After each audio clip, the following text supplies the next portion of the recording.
Welcome to Behind the Line, where we pull back the curtain on the challenges facing first responders and frontline workers. The work you do is unique, and so are the stresses that go with it.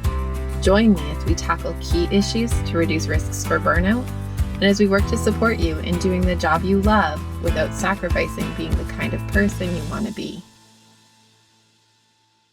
Hey there, and welcome back to Behind the Line. I'm your host, Lindsay Foss. If you're new to Behind the Line, what you should know about me is that I'm a clinical counselor specializing in trauma therapy, and after over a decade working with first responders and frontline workers around issues like burnout, compassion fatigue, PTSD, and related OSIs, I have become a passionate wellness advocate and educator for those who sacrifice so much for our communities out on the front lines.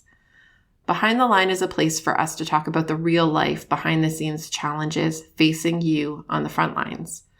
I created this podcast with the hope of bringing easy access to skills for wellness, allowing you to find greater sustainability both on the job and off. While you're listening today, I would really appreciate it if you would take a moment to rate and review Behind the Line on Apple Podcast. Your support and feedback goes actually a super long way in making this resource more visible to others who work in first response and frontline work. Thanks so much in advance. Today, we're continuing our series spotlighting a few amazing helping professionals who have taken their experience and learning as frontline helpers and sought to go above and beyond in bridging gaps, offering supports, and calling out broken systems. Today, I'm joined by Michael Sugrue, a retired law enforcement officer and the author of Relentless Courage, Winning the Battle Against Frontline Trauma. We talk about the impacts of trauma, inspiration to help others in the thick of it, and ways forward to prevent people from finding themselves in the same dark places. I hope you enjoy this. Welcome, Michael. I'm so excited to have you here with me. We had some technical difficulties the first time we attempted this. I'm so excited that we were able to reconnect and reschedule and navigate all of those practical hurdles. So welcome to Behind the Line. Thanks for having me. I am so excited to get to chat with you because I think that there are some really cool things that you're doing that our audience is going to really enjoy hearing about. But before we talk about the current day things, why don't we talk a little bit about kind of who you are, what your professional, personal background looks like, and what people should know about you? It's a long story, so I'll try to keep it short. Yes. I'm originally from California, the San Francisco Bay Area. And for me, my interest in law enforcement actually began as a child. So I knew very early on that for me, it was a calling that I wanted to serve in uniform. And my grandfather was in the Army Air Corps, but my stepfather, who's the one who primarily raised me with my mother, he was in law enforcement. And he was my hero. I mean, I truly looked up to him in all ways. He was a great father. He was a great husband to my mother. And at 8 years old, I became a volunteer for his police department. And you know, really, it wasn't anything that was all that big of a deal. It was like washing patrol cars, filing paperwork. But the big thing was riding with McGruff in the annual parade every year. But that's where I saw like the camaraderie. I saw the family environment, the teamwork. And I just felt like I was something, part of something bigger than myself. And that's where it started. It carried on through high school. I became a police explorer for a different agency. And initially my plan was to go into federal law enforcement. So it was going to be like the FBI or the DEA. And I knew with that being said, I needed to have a college degree. And I also needed experience above that. So I decided to look into the military. I ended up getting a full scholarship through the Air Force, through the ROTC program. And I majored in criminal justice. I went to California State University, Sacramento. And when I graduated, I was actually a second lieutenant in the United States Air Force. And I got security forces, which was my first choice. That's basically military police, anti-terrorism, force protection, air-based ground defense, nuclear security, you name it, a whole bunch of different things. And my original plan was to just do my 4-year commitment and get out and go into the feds. Well, a lot of things happened. First off, I was exposed to these actual federal agencies, and I quickly realized that it really wasn't what I thought it was going to be. And so I actually started looking more towards civilian law enforcement because I wanted to be out there in uniform, in a patrol car, interacting with people, actually feet on the ground doing the job every single day. Yeah. And I ended up getting stationed in Germany. So that actually extended my time commitment in the Air Force. And then Okay. 9/11 happened. And shortly after that, I found myself in the Middle East. And then eventually I was in South America. And so I stayed in longer. I got out in 2004 as a captain. So I served 6.5 years in the United States Air Force. Then I came back to California and I got hired by the Walnut Creek Police Department, which is a medium-sized department, and it's about 15, 20 minutes outside of San Francisco, right here in the Bay Area. And while I was there, I kind of had a path, like the whole time of my life, I had a path, I had a plan, and someday, I want to be chief of police, and there's a lot of different things that I wanted to do as a police officer. And so I started fulfilling those goals. And at first, I was just a regular patrol officer handling calls. Then I was a field training officer where I got to train actually new officers out of the academy, but also officers that were switching departments or lateraling to different agencies. Yeah. Was eventually promoted to detective. And I was actually undercover on a California statewide drug task force where we focused on mid to high level drug dealers, including cartel members. And then I was promoted to sergeant back in 2012. And so I went back to the streets, back to uniform, and I was basically running teams on the street. And my life was amazing. It was perfect. I was happily married, had a beautiful daughter. My career was literally off the charts. Everything was happening the way I imagined it to be. And then one fateful night as a brand new patrol sergeant, that all changed. I was involved in a very traumatic incident, a fatal officer-involved shooting where a man with a butcher knife was trying to kill a couple and then tried to kill myself and my fellow officers. And that incident really it changed me forever. It changed my career, changed my path. And eventually it actually led to my retirement in 2018. And I retired for what I call post-traumatic stress injury versus disorder. Yeah. Okay. It's a long and amazing sounding career. It's very long. And I try to keep that as short as I could because there's a lot more I could talk about. I bet. Well, and you know what? I think it's really interesting because one of the really fascinating conversations I've had with a number of people now on this show has been around how that kind of that shift, right? Like the capacity to kind of move from one thing to another and to take the training and skills I've had from one space and be able to utilize them, but kind of level them up in a different space. How for a lot of people, that's been a really protective kind of part of how they've sustained for so long in the career. Because for those who get kind of hunkered down into one role, the burnout rate seems to be a lot faster within any given role. But when you're able to kind of shift and transition and adapt to new settings and adapt to new roles, there seems to be a different capacity to use that newness as something that protects us a little bit differently. So it's really interesting. Like I kind of think that longevity within the career, it speaks something to the fact that you've done a lot of different things within it. I have, but our career, especially as first responders, is very unique. So even though there's different roles and different capacities, the ugly truth is that we're exposed to a lot of negativity, a lot of trauma, and when people call 911 here in the United States, they call on the worst day of their life, and so we are exposed to just trauma after trauma after trauma, and this really builds up and piles up over our careers. And whether I was an officer or a field training officer or detective or patrol sergeant, in every single one of those roles, I was exposed to trauma. Absolutely. I was exposed to danger. In some cases, I was exposed to pure evil. And so that truly takes a toll.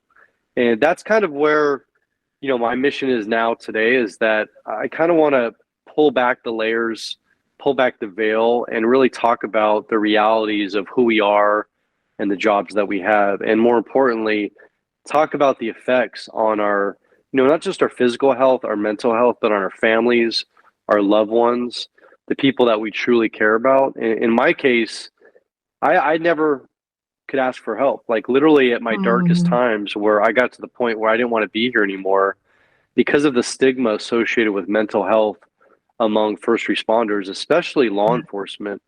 and the military, I literally suffered in silence to the point where Mm. I literally lost everything and almost ended up losing my life.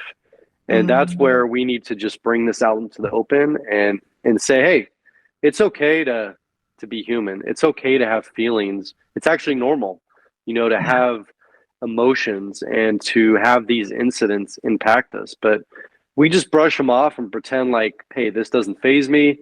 It doesn't affect me. But really inside, it's building up and building up. And it gets to that point where sometimes it just boils over and it's too late. Yeah. I think you're 100% right. Like, I think one of the things that I've wrestled with in my clinical work, and really to some extent, it's what motivated the podcast to exist and other things I'm doing to happen, is that I get you guys when you are debating leaving, right? Or when you are in post-traumatic stress injury and can't go back to work for a period of time, right? I get those traumatic incidents and trying to work them through. And what's always fascinating to me is I get a lot of people who will come in and say, like, well, it's this one call, but it's also not that one call, and how far we really have to go back to really tackle the accumulated stress impacts that have happened over the course of a career. And one of the things I often talk about with people is the really important preventative skills that we can have, but they involve things like being able to name our emotions, being able to recognize them as information that we need to be attuned to and use tactically as a tool to then intervene for ourselves. Ways we need to utilize connection as a protective part of our support system and keep ourselves safer. All of those depend on our willingness to have some degree of vulnerability, both with others as well as with ourselves. Like, it really means being okay to be honest with us. And what's really fascinating about all of that to me is that it's not that it's hard to do that because any one of us are bad at it. It's hard to do it because we were never trained how. So when the language has been really highly stigmatized, where we really reinforce that feelings are weakness, of course, we're not training you to utilize those feelings tactically. That would be antithetical to the process, right? But if we can train that differently, we can help people be able to do that on the front end and recognize that, like, slippery slope place to catch it a bit earlier in the process so that they're not getting so far down before they're going, oh shit, this is a problem. I couldn't agree more, and that's why I advocate for going all the way back to the training academies and starting there, and that's really where we Yes. lay the foundation for this culture. Because in the academies we spend so much time training on like defensive tactics, use of force, Yeah. firearms, emergency driving, documentation, report writing, the laws, all those types of things. But the reality is that the number one threat for all first responders, especially law enforcement, is ourselves. And the Yeah. fact is that we're much more likely to die by our own hands, so die by suicide, than to be killed Absolutely. by some assailant on the street. Yet we spend countless hours. I mean, over a career, we're talking hundreds, thousands of hours that we spend on training to protect ourselves for the fight on the street, right? The fight against the Yeah. bad person that we encounter on a call or on a traffic stop. But the reality is, we need to train ourselves to deal with our own health, to deal with our own minds when it comes to that point. And I agree with you that if we lay the foundation and set the culture that, hey, you know what, this is normal. We can talk about our feelings. We can talk about our emotions. We don't have to make this a big ordeal. It's like, Mhm. just acknowledge the humanity of maybe a traumatic incident we just went to. Like, let's say I just went to a horrible car accident, and whether it Yeah. was major injury or fatal, just after we're done with the logistics of that call, to step aside and just, acknowledge it and say, man, that was horrible. Yeah.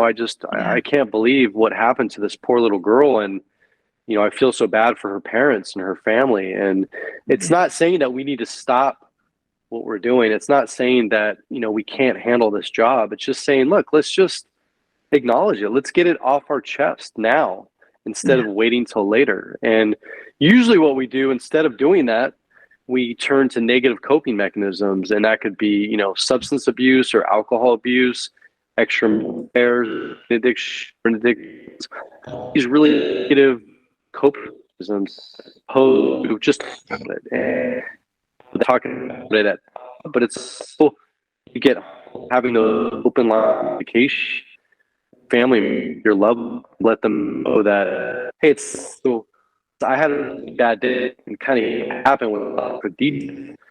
That's why I'm in a bad mood or I'm irritable. It has nothing to do with you. So I'm sorry, but I just need some time to decompress, and then we can talk about it. But that's what we need to establish. And I didn't do that. I made a lot of big mistakes early on in my career, and one of those was I thought I was protecting my family by never bringing the job home, and so I never talked about it. I never shared about it, and that led to a problem to where when it got to my breaking point, I hadn't had established that healthy lines of communication at home, and eventually that led to my divorce. It led to me having no support network, and that's the real problem. Is that if you wait till it's too late, it might actually be too late.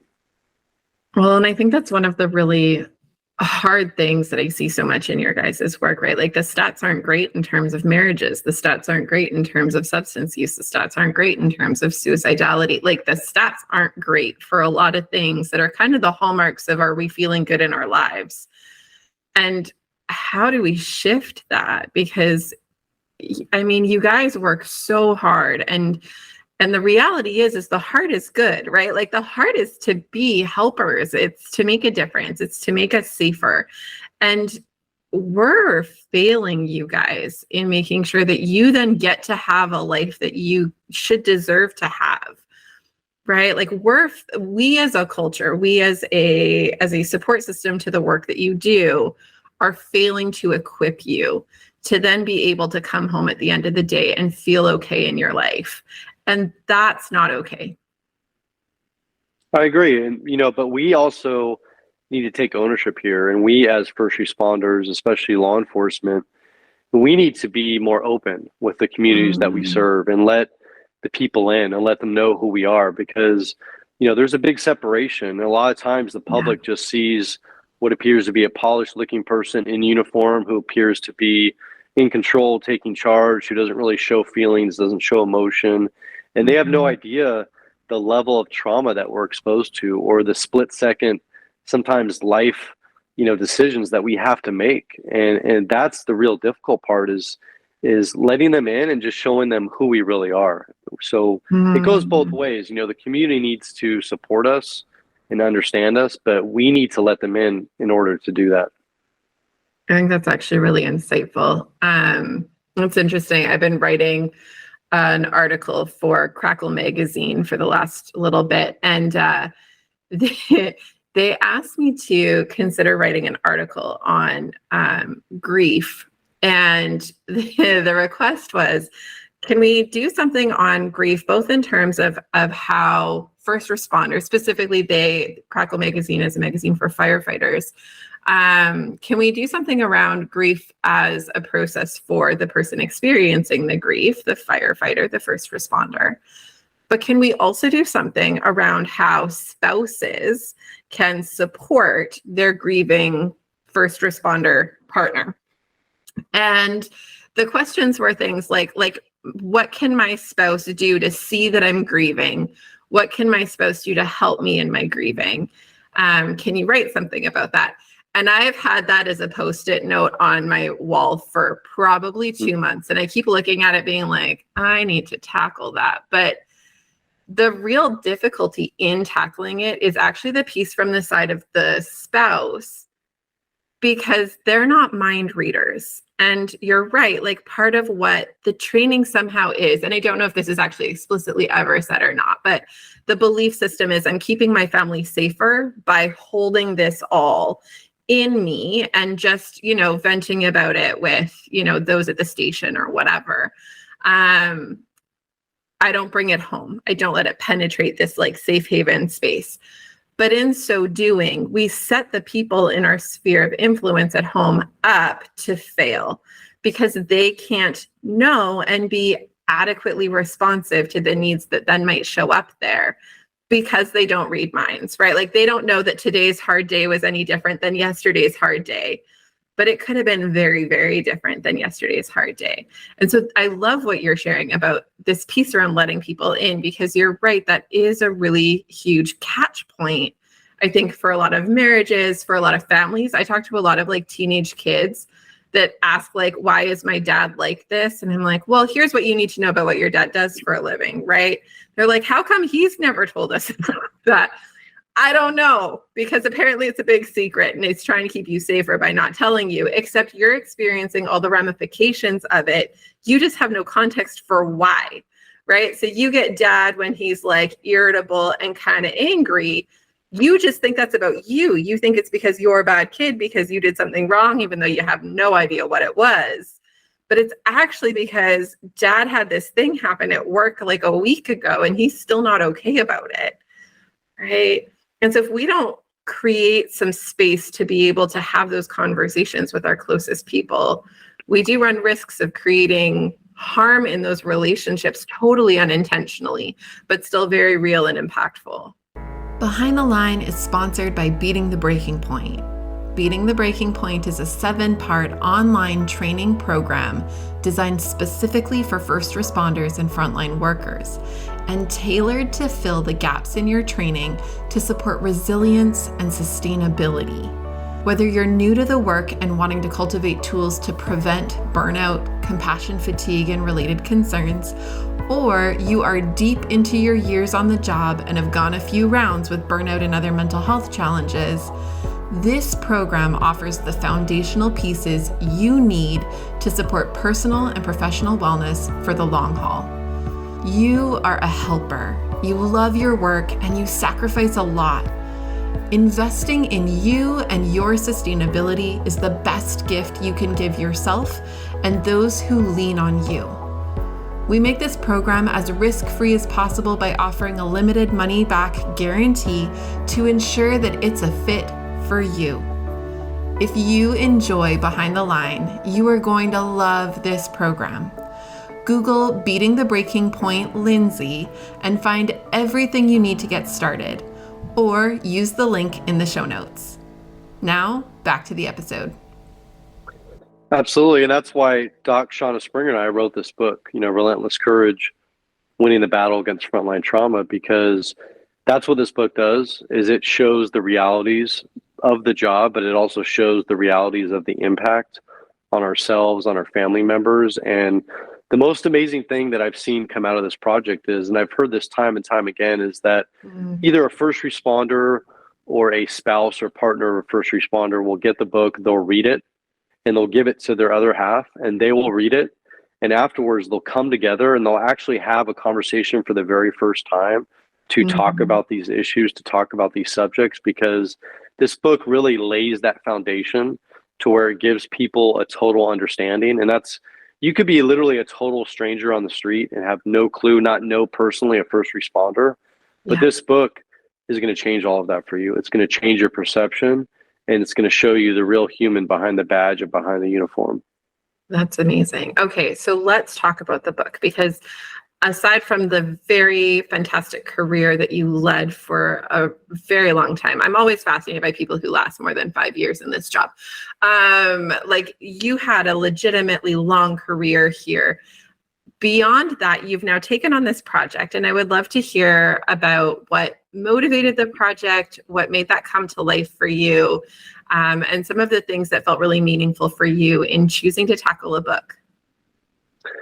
I didn't ever plan for any of this or envision any of it, honestly. I have to go a little bit farther back and tell you not just how the book got started, but how this part of my life got started. And so when I medically retired in 2018, honestly, I was still ashamed.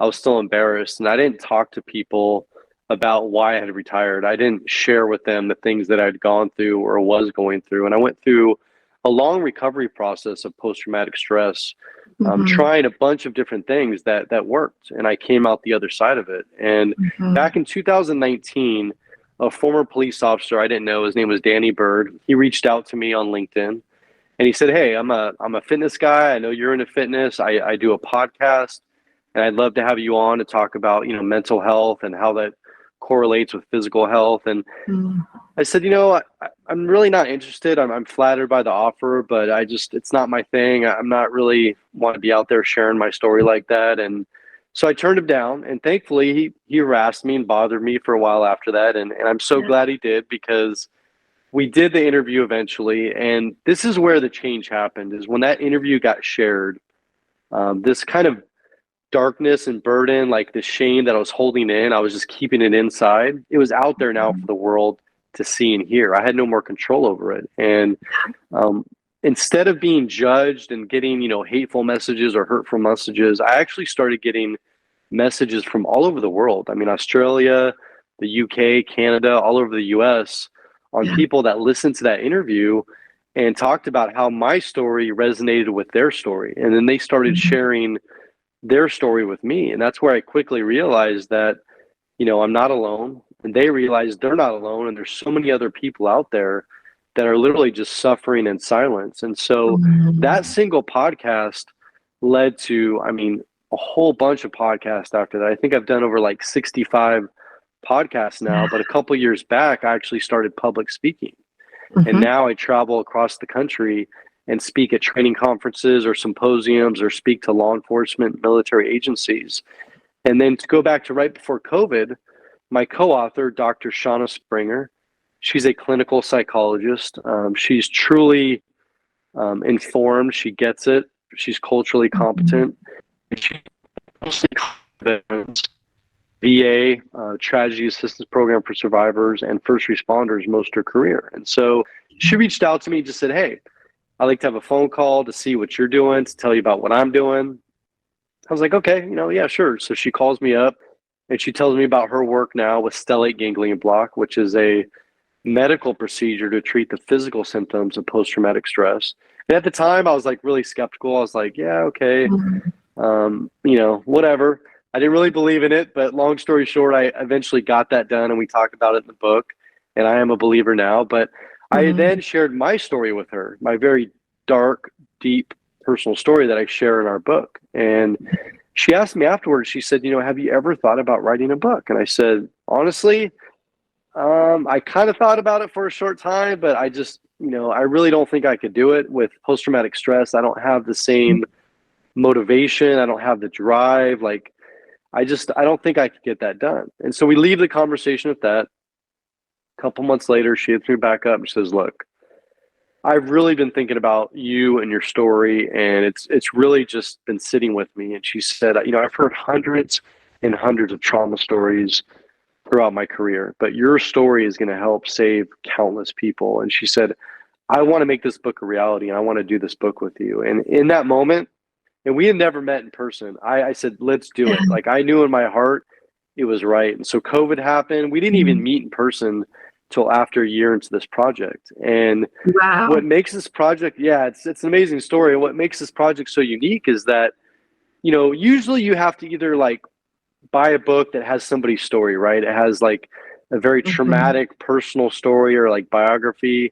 And then you have to buy a clinical textbook to learn about post-traumatic stress or, psychology. And in this case, you kind of have both, because the unique format of it is every chapter is split into two parts. The first part is my story and my voice all the way back to childhood until present day. And the second half of every single chapter, Doc Springer breaks it down. She explains it, but in very easy to understand terms that anybody will understand it. You don't have to be a psychology student or a therapist or a counselor, but you're truly going to see the human behind the badge. And so this book came out April 2022. It's been a bestseller for over 20 weeks, bestseller both in the United States and in Canada. And it's literally, it's saving marriages, it's saving relationships, it's saving careers, but most importantly, this book is saving lives. Yeah. Congratulations. It sounds like it's a project that happened by absolute accident that is amazing, which are the best kind. It is. It is. And, I look at it another way. I look at it as it was meant to be. I don't think it was by accident. I think everything happens for a reason. And even when my career ended, that's never how I planned it. It's never how I wanted it to be. But when I look back now, I literally wouldn't change anything that happened to me, because I now know that I'm here for a reason. I'm here for a purpose. And this is my mission in life now. It's to share my story and let people know that there is hope, there is help, and there is a whole new life on the other side of post-traumatic stress recovery. And I'm living proof of that. I'm living an amazing, wonderful life now. I mean, better than I ever imagined. Mm-hmm. I love so much when we choose to be vulnerable, when we choose to risk into those spaces, the freedom that comes with that. Like, I love how you described that first podcast and that feeling of shame, just kind of like lifting off because it's out there now. And it's fascinating because like Brene Brown shares a lot about this idea that shame can't survive when it's seen. Right. So shame only lives because we hold it and keep it hidden, and we let it be this thing that just spins around and around and around inside of us. And with that, it gathers steam, right? Like it becomes bigger. And as soon as we start to share honestly and vulnerably with safe people who care about us about those things, we discover that they're not as bad as we feel like they are, right? Like they don't have the same power over us once they are given air and sunlight. And so I love that reflection that I was carrying this shame, and then I had this experience of sharing about it. And not only was it not judged, it was affirmed, it was uplifted. I was cared about in that. I received other people's stories who were like, oh my gosh, me too. Right. And that's the really powerful thing about humanity, right? We share so much more than we don't. And so when we get to create those spaces for vulnerability, we find that there is really amazing connection and healing that comes there. And I think that that's a really cool piece of your story, and a really cool piece that you're then offering through this book by creating this narrative that is your story, and yet I'm so sure others are going to read and just feel like it echoes so many parts of their own story. Absolutely, because the thing is, I'm not unique and I'm not special. The only thing that is unique about me is that I'm willing to talk about it, and I literally bare my soul in this book. I talk about the good, the bad, the ugly. There's a lot of mistakes that I made, and I want people to learn from that. I don't want them to make the same mistakes. And so that was difficult, but like you said, it's so healing to just get that off your chest, and to know that you're not alone. You're not the only one, that you're not strange, that there's not something wrong with you, that the thoughts that you're having, the feelings that you're having, it's normal. These are all normal reactions to the horrific things that we have to see and we have to deal with. Totally. I'm curious, in the year and a bit since the book came out, what kinds of responses have you guys received to the book? And like, has there been kind of a most meaningful story that you've received in terms of feedback that's come? I've received so many, and I've actually met a lot of people personally that have reached out to me, that have read this book, and we sat down and had coffee or had lunch, and they talked about how this book really just changed their entire life and allowed them to acknowledge what they've kind of known all along, but they've never really dealt with or talked about. And like I said, to me, I think the most powerful stories are the ones of the people that were so close to suicide, that were so close to the end, that literally got help because of this book. Yeah. And that's the thing, is you said it, but when people read this, they are going to say me too.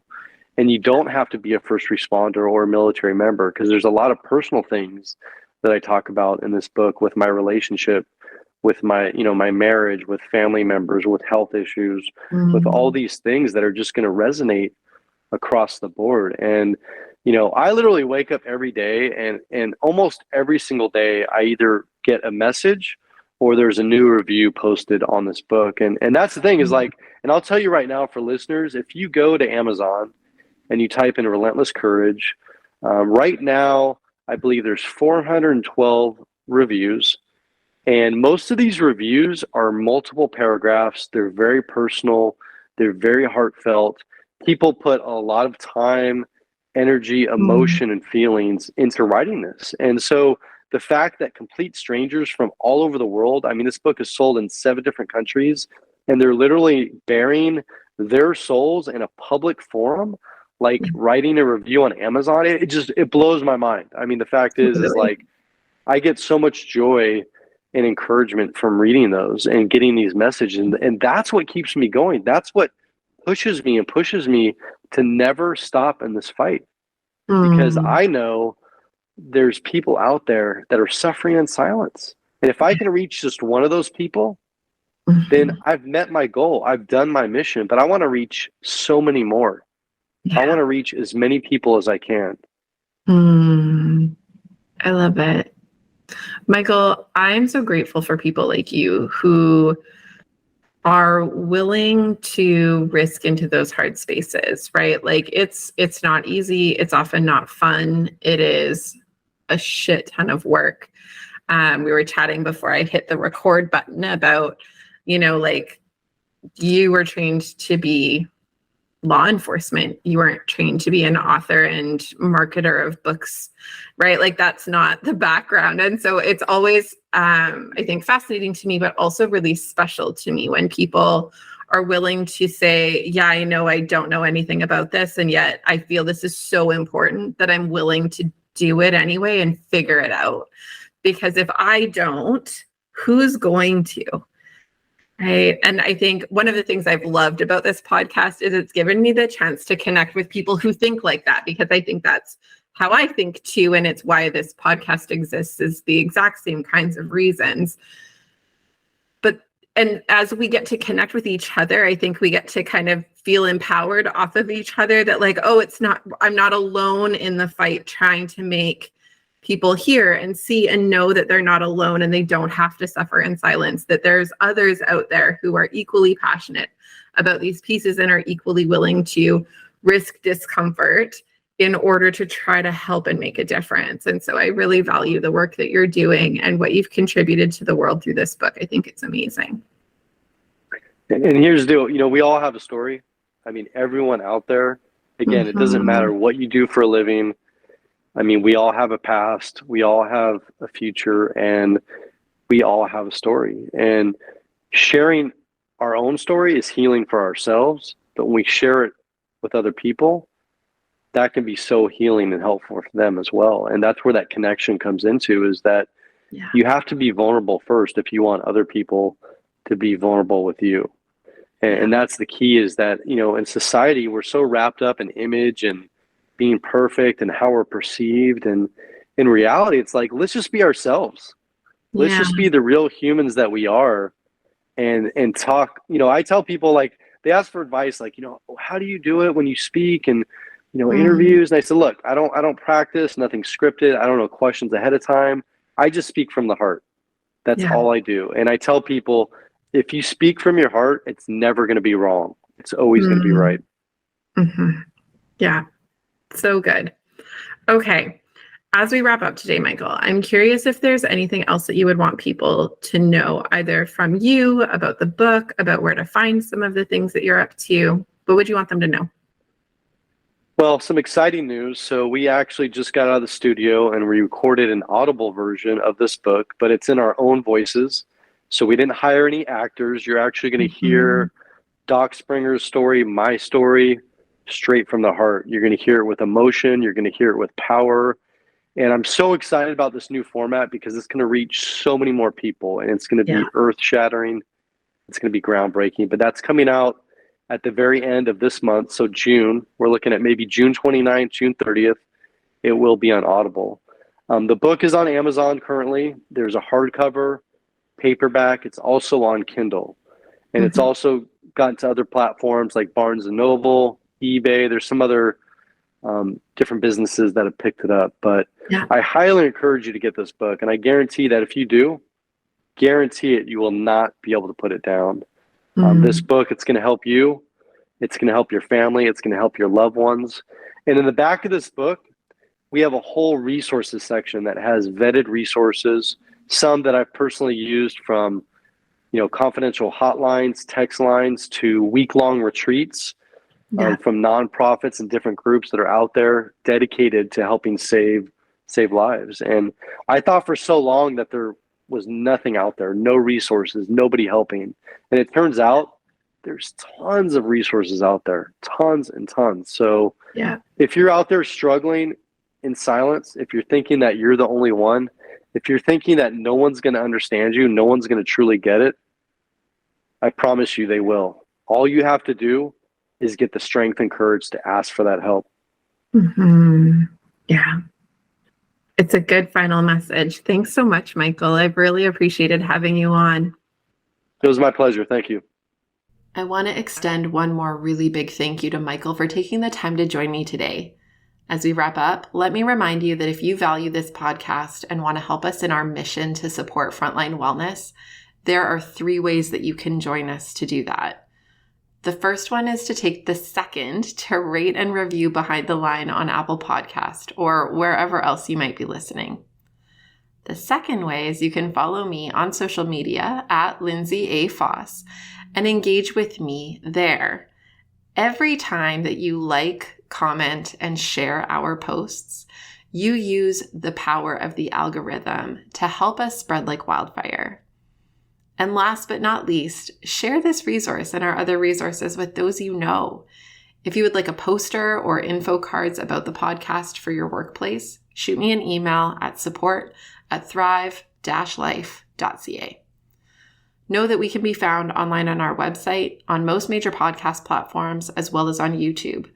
We make all of our resources available to you because the work that you do really matters. But way more than that, you matter.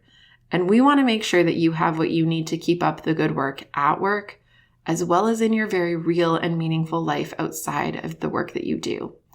So use it and share it. And until next time, stay safe.